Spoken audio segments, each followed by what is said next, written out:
View ride കേരളയിലേക്ക് സ്വാഗതം.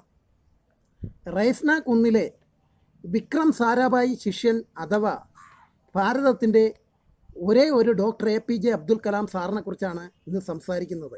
അതിനു മുമ്പ് ഈ വ്യൂ റൈഡ് കേരള ചാനൽ ആദ്യമായി കാണുന്നവർ ഒന്ന് സബ്സ്ക്രൈബ് ചെയ്യുക, വീഡിയോ ലൈക്ക് ചെയ്യുക, ഷെയർ ചെയ്യുക.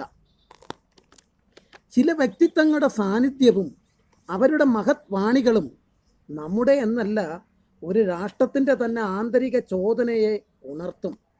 ടോൾസ്റ്റോയിയെ റഷ്യൻ വിപ്ലവത്തിൻ്റെ കണ്ണാടി എന്ന് വിശേഷിപ്പിക്കും പോലെ ആധുനിക ഇന്ത്യയെ വളരെയധികം സ്വാധീനിച്ച ഒരു മഹാനാണ് ഡോക്ടർ APJ അബ്ദുൽ കലാം. ചിന്തകളും ഭാവനകളുമാണ് വിശ്വത്തെ മാറ്റിമറിച്ചിട്ടുള്ളത്. മനുഷ്യഭാവനകളുടെ പരിണിത ഫലമാണ് ഓരോ കാലഘട്ടത്തിലെയും ഈ ലോകത്തിൻ്റെ മുഖം. സൗരയൂഥങ്ങളുടെ ഗ്രഹങ്ങളിലേക്ക് യാത്രാവാഹനങ്ങൾ ഓരോ സ്റ്റോപ്പുകളിൽ നിർത്തി യാത്രക്കാരെ ഇറക്കി തുടർ യാത്ര ചെയ്യുന്ന പോലുള്ള അവസ്ഥ എത്രയോ കാലങ്ങൾക്ക് മുൻപേ ക്രാന്തദർശികൾ സ്വപ്നം കണ്ടിരിക്കുന്നു. സ്വപ്നം അതിന് പല മാനങ്ങളുണ്ട്, പല മുഖങ്ങളുണ്ട്. ഭാരതത്തിൻ്റെ പ്രസിഡൻ്റായിരുന്ന ഡോക്ടർ APJ അബ്ദുൽ കലാമിൻ്റെ പ്രശസ്തമായ ആ മഹത് വാക്യത്തെ സ്മരിക്കാം. നമ്മെ സുഖമായി ഉറക്കുന്നതല്ല സ്വപ്നം, നമ്മുടെ ഉറക്കം നഷ്ടപ്പെടുത്തുന്നതാണ് സ്വപ്നം. അബ്ദുൽ കലാം സാറിൻ്റെ ബാല്യകാലത്തിലെ അടിസ്ഥാന സൗകര്യങ്ങളൊന്നുമില്ലാത്ത ജന്മനാടായ രാമേശ്വരത്തിൻ്റെ അവസ്ഥ നമുക്കറിയാം. പത്രങ്ങൾ വിതരണം ചെയ്ത് പട്ടിണിക്കിടയിലും അക്ഷരങ്ങൾ അഭ്യസിക്കുമ്പോൾ പശിമാറാത്ത ആ ബാലൻ സ്വപ്നം കണ്ടത് ശൂന്യാകാശത്തെയാണ്, സ്നേഹിച്ചത് മിസൈലുകളെയാണ്. അന്നു മുതൽ അദ്ദേഹത്തിൻ്റെ സ്വപ്നം കൊച്ചു അബ്ദുൽ കലാമിൻ്റെ ഉറക്കം കെടുത്തുകയായിരുന്നു. തൻ്റെ ലക്ഷ്യത്തിലേക്കുള്ള പ്രയാണത്തിൽ വ്യക്തിപരമായ സൗഭാഗ്യങ്ങൾ പോലും അദ്ദേഹം ത്യജിച്ചു. ഭാര്യ, കുടുംബം, മക്കൾ ഇത്യാദികളെ അദ്ദേഹം ദേശസ്നേഹത്തിലൊതുക്കി. അദ്ദേഹത്തിൻ്റെ സ്വപ്നം രാജ്യത്തിനായി പല അഗ്നികളെ രൂപപ്പെടുത്തുകയായിരുന്നു. ആ അഗ്നികളെല്ലാം ആദ്യം കത്തിജ്വലിച്ച് കുതിച്ചുയർന്നത് കലാം എന്ന ശാസ്ത്രജ്ഞൻ്റെ ഹൃദയാകാശത്തിലായിരുന്നു. ഹൃദയവികായസിലെ ആ സ്വപ്നത്തിനെ തുമ്പയിലെയും ശ്രീഹരിക്കോട്ടയിലെയും വിക്ഷേപണത്തറയിലേക്ക് കൊണ്ടുവരുവാനുള്ള ഈ സ്വപ്നം അദ്ദേഹത്തിൻ്റെ ഉറക്കം കെടുത്തിക്കൊണ്ടിരുന്നു. ഏതൊന്നിനെ നാം നിരന്തരം സ്വപ്നം കാണുന്നുവോ, ധ്യാനിക്കുന്നുവോ, കഠിനാധ്വാനത്തിലൂടെ അത് നമുക്ക് സ്വായത്തമാവും എന്നതിൻ്റെ ദൃഷ്ടാന്തമാണ് മിസൈൽ മാൻ എന്ന അദ്ദേഹത്തെ രാജ്യം ബഹുമാന പുരസ്സരം വിളിച്ചതിലൂടെ തെളിഞ്ഞതും. അർഹമായതിന് അംഗീകാരം എന്ന പോലെ ഭാരതത്തിൻ്റെ പ്രസിഡൻ്റായതും കാലത്തിൻ്റെ അനിവാര്യ നീതിയായിരുന്നു. ഭഗീരഥ പ്രയത്നത്തിലൂടെ സാധ്യമാകാത്തതായി ഒന്നുമില്ല. സുഖസുഷ്പിതിയിൽ അഭിരമിക്കുന്ന ഇക്കിളിപ്പെടുത്തുന്ന വർണ്ണചിത്രങ്ങൾ ഭാസുരഭാവി നൽകുന്നവയല്ല.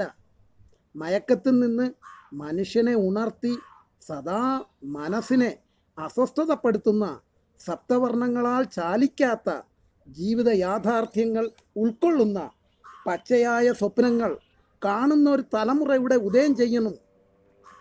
അതിനുള്ള അസ്ഥിഭാരമിടുന്ന രീതിയിലാകണം നമ്മുടെ വിദ്യാഭ്യാസ ചക്രം.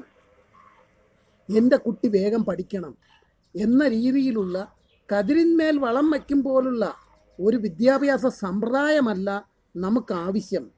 മഹാത്മജി വിഭാവന ചെയ്ത വേലയിൽ വിളയുന്ന വിദ്യാഭ്യാസമാണ് ഇന്നിൻ്റെ സമൂഹത്തിന് ആവശ്യം. സദാ സ്വപ്നത്തിനെ ഭജിച്ചാൽ സ്വപ്നത്തിനൊരു ശക്തിയുണ്ട്. ഉറക്കമില്ലാത്ത ദിനരാത്രങ്ങളിലൂടെ നമ്മെ ആ സ്വപ്നം വിശ്വപൗരനാക്കും.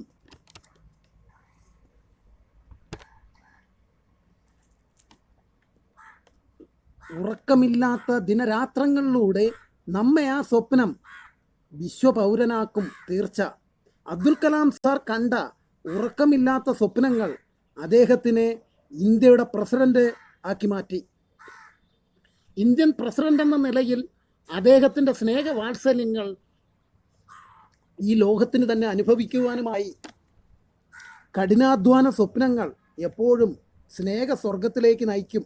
അതെ, അബ്ദുൽ കലാം സാറും നല്ലൊരു മനുഷ്യ സ്നേഹിയായിരുന്നു. നമ്മുടെ വിധി നിർണയിക്കുന്നത് നമ്മളാകണം, നമ്മുടെ വഴി വെട്ടി തുറക്കുന്നതും നമ്മളാകണം. ശിലായുഗത്തിൽ നിന്ന് ആധുനിക യുഗത്തിലേക്കുള്ള പ്രയാണം, അതിലൂടെ ഇവിടെ സൃഷ്ടിക്കപ്പെട്ട മാറ്റങ്ങൾ, ഈ മാറ്റങ്ങളെല്ലാം തന്നെ മനുഷ്യൻ്റെ ഉറക്കം നഷ്ടപ്പെടുത്തിയ ചിന്തകളിലൂടെയായിരുന്നു. വിവേകവും വിവേചന ശക്തിയുമുള്ള മനുഷ്യൻ വിമാനത്തിൽ പറക്കുന്നത് സ്വപ്നം കണ്ടു. അത് യാഥാർത്ഥ്യമാക്കാൻ പലരും ഭ്രാന്തമായ സ്വപ്നങ്ങളിലൂടെ പരിശ്രമിച്ചു. ആ സ്വപ്നങ്ങളുടെ ആകെ തുക റൈറ്റ് സഹോദരന്മാരിലൂടെ യാഥാർത്ഥ്യമായി. പ്രതിഭാശാലികൾ ഈ പ്രപഞ്ചത്തിൽ അവതരിക്കുന്നത് ഇതിഹാസമാകാനാണ്. വരും തലമുറയ്ക്ക് അവരെ മാതൃകയാക്കി മാറ്റുന്നത് അവർ കണ്ട സ്വപ്നങ്ങളാണ്. അതുകൊണ്ട് തന്നെ ഡോക്ടർ APJ അബ്ദുൽ കലാം ഉദ്ഘോഷിച്ച നമ്മെ സുഖമായി ഉറക്കുന്നതല്ല സ്വപ്നം, നമ്മുടെ ഉറക്കം നഷ്ടപ്പെടുത്തുന്നതാണ് സ്വപ്നം എന്ന അർത്ഥസമ്പുഷ്ടമായ വാക്കിലുള്ള ആശയത്തെ ഉൾക്കൊണ്ടുകൊണ്ട് നമുക്ക് നമ്മുടെ സമൂഹത്തിനും ഈ രാജ്യത്തിനുമായി നിസ്തുല സേവനങ്ങൾ ഭാവനാത്മകമായി അനുഷ്ഠിക്കാം. ജയ് ഹിന്ദ്.